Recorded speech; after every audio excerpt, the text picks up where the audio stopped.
Ubinadamu sasa hivi umefikia hatujui tunataka nini, hatutaki nini. Tunataka hatujui na hatutaki nini, hatujui. Leo nimewaambia wanangu darasani, kwa mfano sasa hivi tupo katika kipindi gani hichi cha joto kinaitwaje kitaalamu, Waswahili wanakitaje? Kiangazi. Tupo katika kipindi cha kiangazi. Shita, sawa, jua kali sana. Tunataka swaifu, tunataka kifuku. Kuna kiangazi, kinyume chake kifuku. Tupo katika wakati huu wa kiangazi, tunataka mvua, masika. Lakini ikija masika tunataka kiangazi.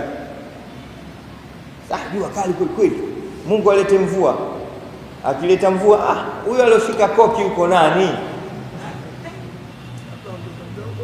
Au koki kapewa mtoto mdogo?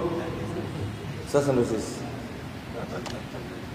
Tamanna almar'u fi swayfi shita wa idha jaa ashita ankara ma bihadha wala bidhaka radiya qutila al-insanu ma akfara.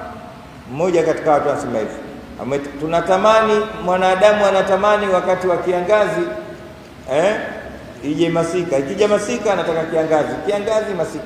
Basi anaziga ajui yuko wapi. Kariakoo hayupo, Ubungo hayupo, lazima apotee hapa Jangwani tu.